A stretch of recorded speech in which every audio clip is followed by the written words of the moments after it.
Hi, this is Matt Whitty from William Raveis in Andover, and I am with Debbie Lucci, who runs her own team at William Raveis in Andover as well. And Debbie, what will we be talking about today? What's our hot topic? Is it time to switch brokerages? And it kind of gave me this flashback. I remember when we used to be Prudential, Howe and Doherty, and there was Doug Howe said to me, I think this agent is thinking about leaving. Can you talk to them?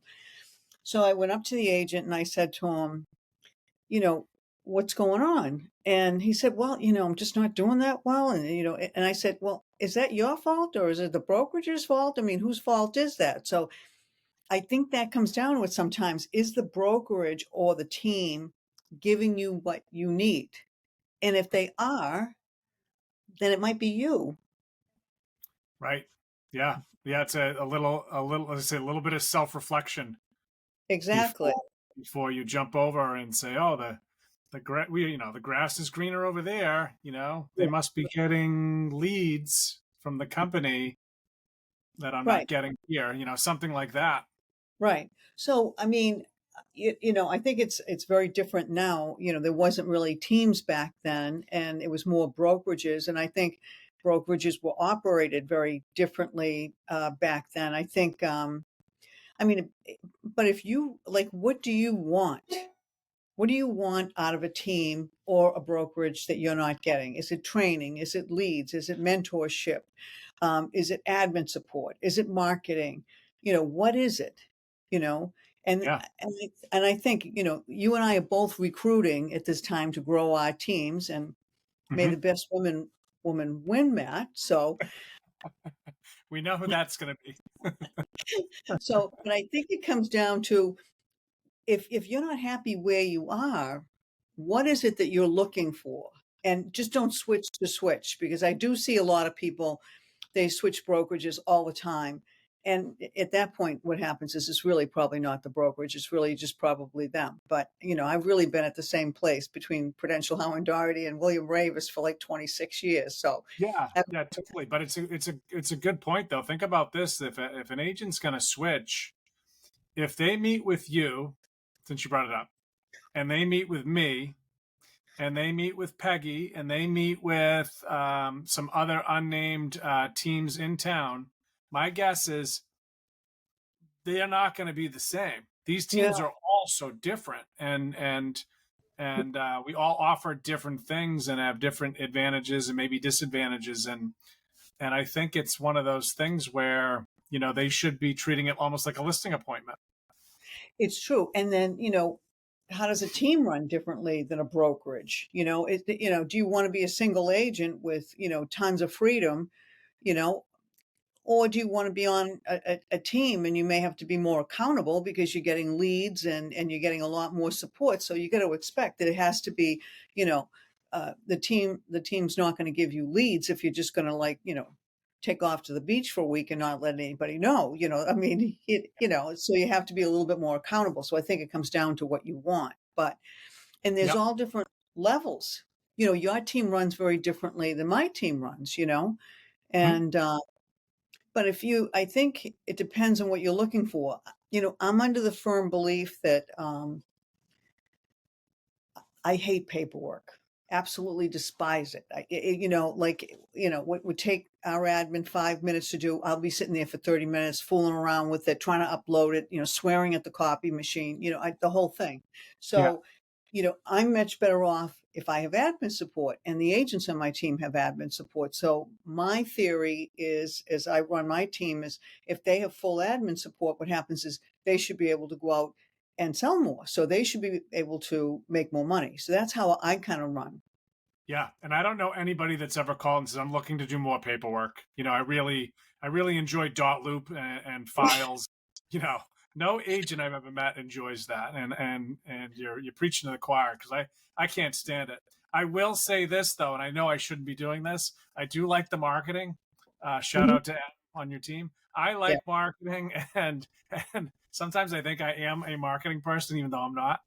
And it's probably should be in someone else's hands, but it's hard to let that stuff go, See, and yeah, I like the ideas. I don't like to do it. I like to just talk about it and say, Adam, can you take care of this? Because if I was doing it, you know, I mean, I'm actually going back and listening to the third episode on Chat GPT again because just like spaced out, and now I got to go back and do it again. So he's just much more equipped to handle like the high end marketing, like the tech, For But sure.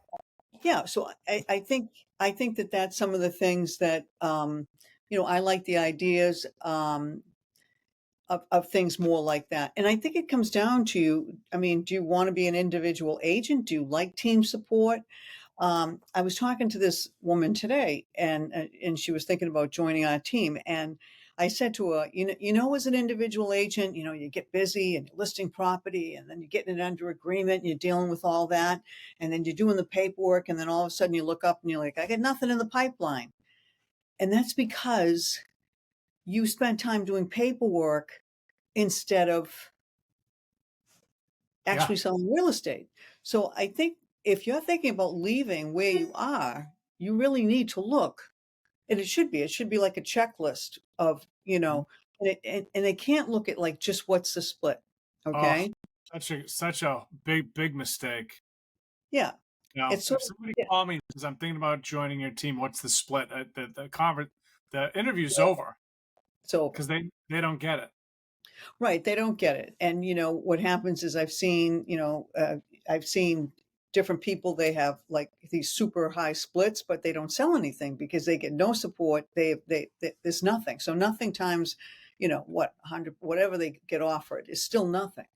So I Exactly. think that, yeah, you got to take that in consideration because I think if a place has leads and you can rise up in a split and they can show you how to do your own business and they can help you with admin and marketing support as far as give you that so you can sell more. I think you're going to make way more Yeah. than a place that has no support at all. And they say, I call that like fake admin help. It's just people that sit at the desk, but they really don't help you with your admin work. Admins, like, Yeah, exactly. So, but if you have somebody helping you in the background, I mean, think about it. Would you rather spend what's more what do you think is more money producing to a salesperson? Do you think it's an hour's worth of admin work or an hour's worth of getting on the phone and banging the phones for a while? seriously. Yeah, right. The dollar activities versus the 10x activities. Right. So I think, but I think some people want to be individual agents. Some people want to work for a brokerage. I think also it's important to me the image the brokerage has. Hmm. There's certain brokerages, like even if I was a team, I would never go near. I could just take my team and move it there. I just would never do that because I'm not sure they don't have a really nice image like William Raveis does. Yep. So that's something to consider too. So it's not just what they give you, it's also the image they have.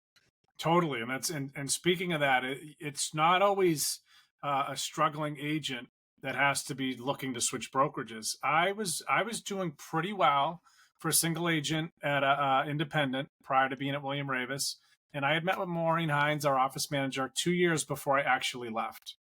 And I had done a deal with her when she was an agent at another company. I had done a deal with you.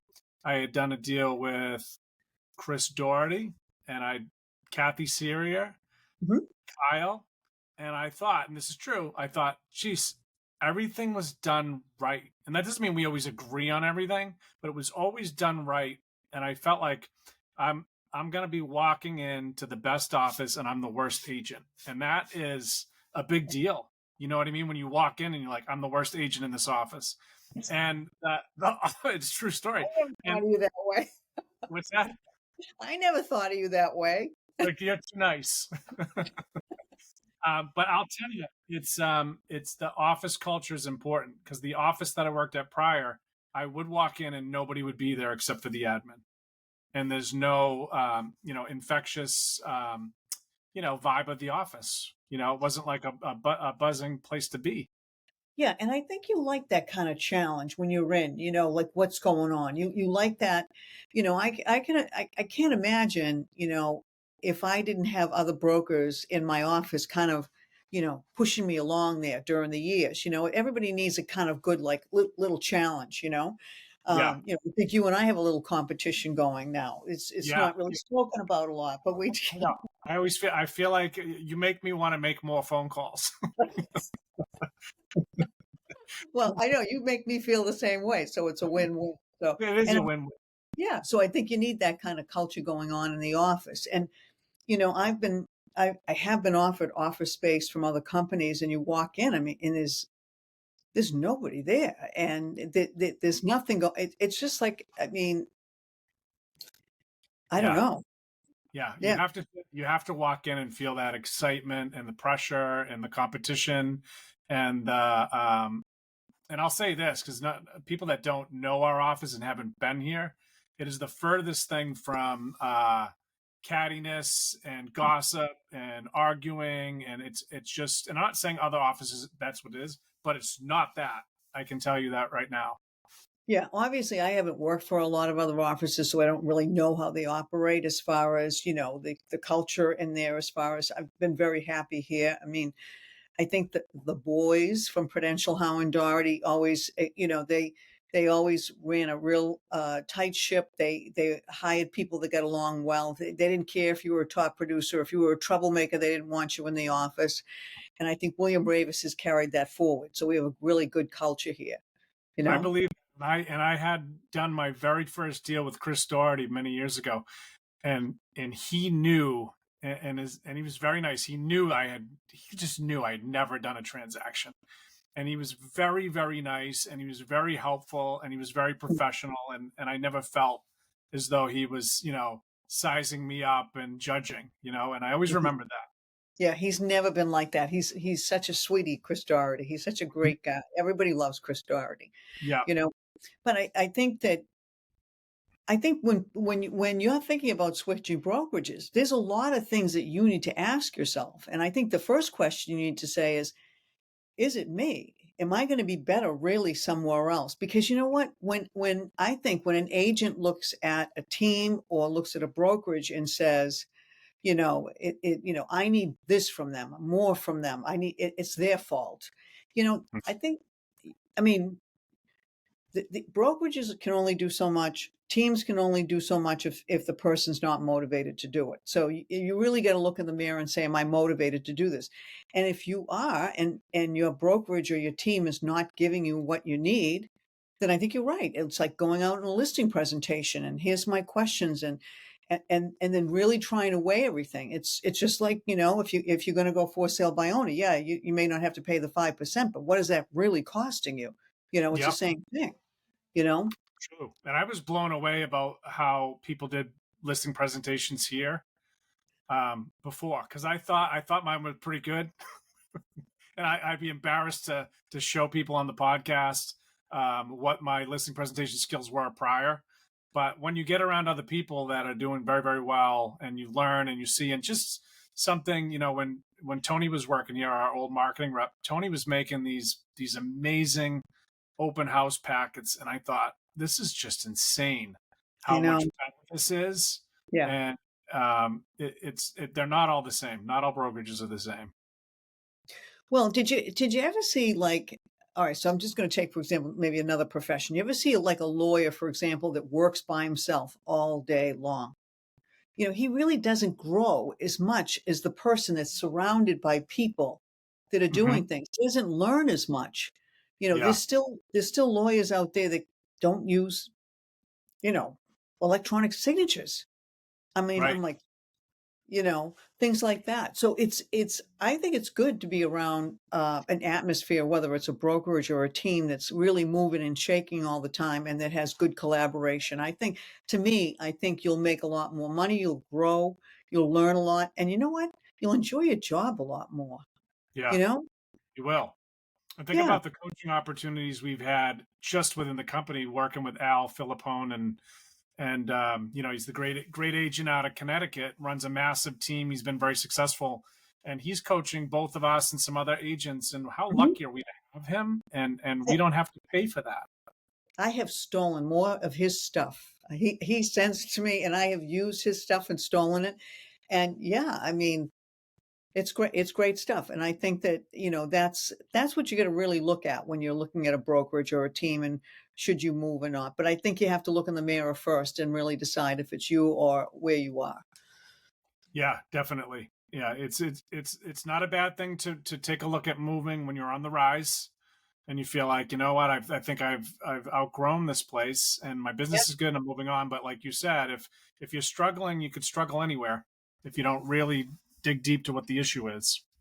Right. I mean, the other thing that, and I was saying this to an agent I was interviewing today, I've been selling for 26 years. I don't know everything. I never will know everything. I always want to learn and grow and get better at what I do. And I think you have to have that mindset when you're looking for a brokerage or a team because it constantly changes. I mean, think about it. Think about how we were doing things at COVID and then right after COVID hit. Oh my God, we had to change on a dime. I mean, Yeah, you had to, or you definitely weren't making any money, you true. know? So I think to me, surrounding yourself with people um, that are smart, and smarter than you in what they do is the best thing you could do. I wouldn't go back to being a single broker again, you know? Yeah. How could you? Oh my God, I'd be sitting there fumbling with paperwork and signs and I just like Oh I yeah. can't. Yeah.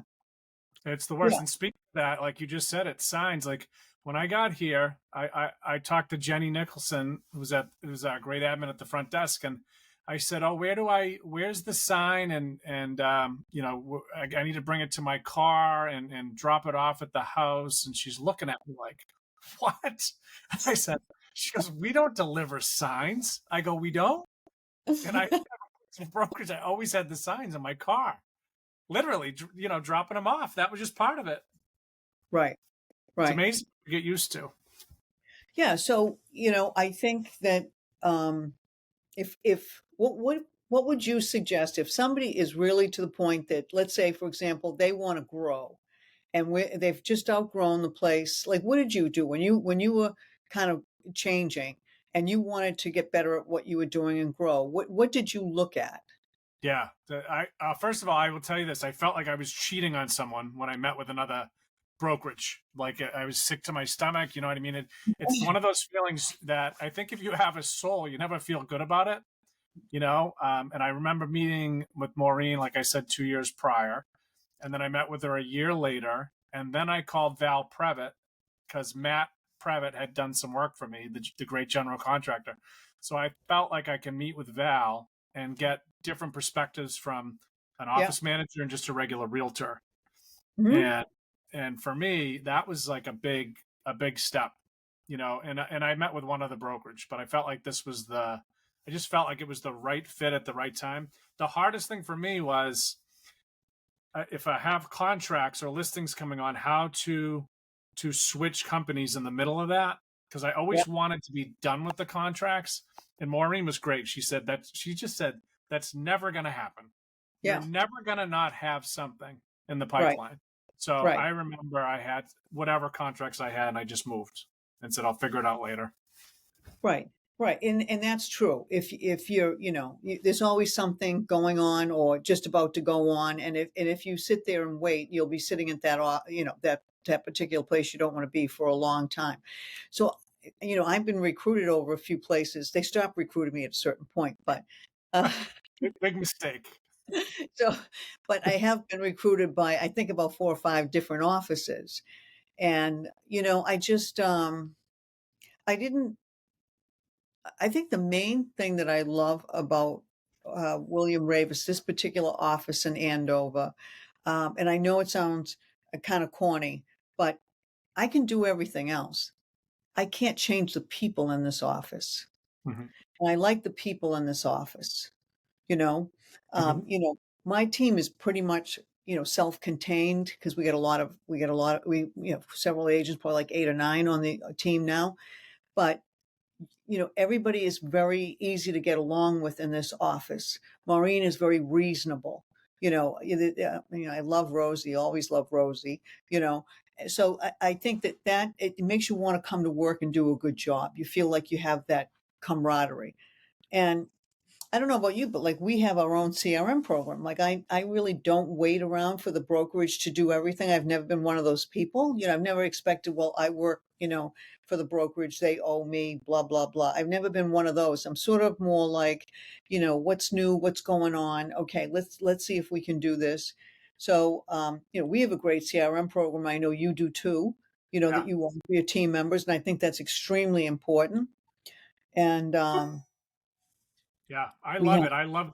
I love the tech and new things that come out, and I have to try to control myself from not locking into any long contract of any new toy. right, exactly. And then one of the things that I think I love the best is with the team that I wasn't getting from just a plain brokerage as a single agent is I was learning so much from different team members. I mean, people think that everybody learns everything from me all the time. I think we learn from each other. I have certain strengths. I mean, you have Adam used to be an actor. So he can take a script and roll it right off his tongue. I'm like, can I practice this like 25 times before before I do this? He just rolls it right off. He's Yeah, smart. right. And he likes interviewing new agents. He loves training new agents. He's great with scripts. Um, then you got Christine, who's great. Christine and Carla, who are great admin. They work very, very well together. And they kind of balance each other out where it's not so much tension because they're so tight on time all the time that they kind of work a little bit more hours when the crazy time comes and back off a little bit when it slows down a little bit. And then we have our inside sales agent who makes between 80 and 100 calls a day. I love her. She's great. And she's great. And then we have different team members that you get the young ones that look at marketing a little bit different. Okay, they're more edgy and the newer look, things like that. And I kind of look at them like, okay, this is great. Let's bring this on. Or have you seen so and so, Debbie? He's doing this. And then you take Joanne D that used to work for North Shore Magazine. I can put an ad in front of her and she'll say, let's do this with it or position it here or things like that.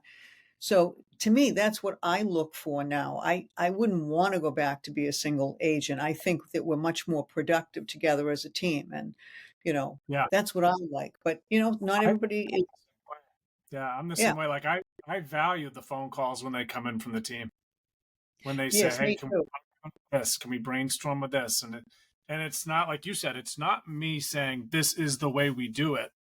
It's kind of like, all right, well, let's think about this entire situation, and Yes. let's talk about maybe the history of that realtor and what they tend to do or say, and kind of watch it. It's kind of a cool dynamic that way. Yeah. And I found, it's funny because you go through different purposes when you're in real estate. Like, when I first started in real estate, my purpose was to make money and feed the kids, and that was what it was. And I wanted to be the best at what I could do. I mean, that was really my purpose. I wanted to sell more houses than anybody else, and that was my purpose. And I think now it's a little bit different. My purpose is really um, is really helping somebody start their career.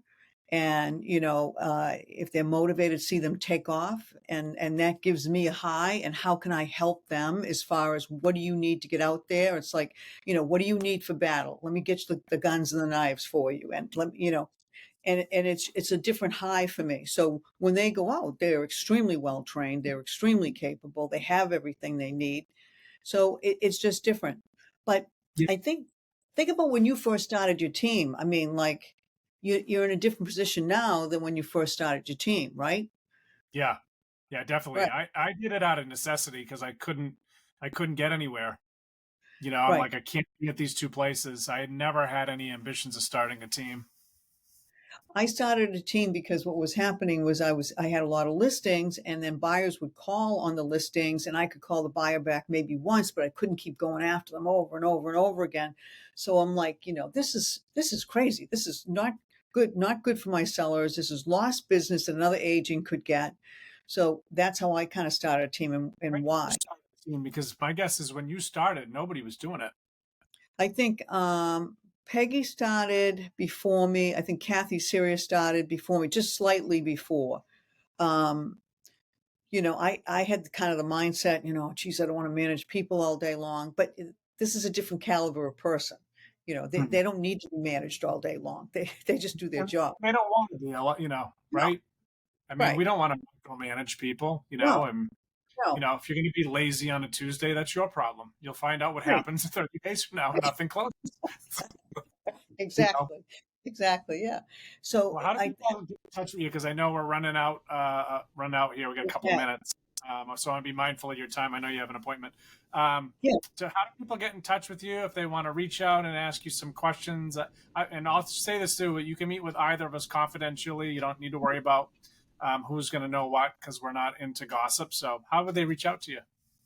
So you can give me a call at 978-771-9909, or my email is deborah.lucci@raveis.com.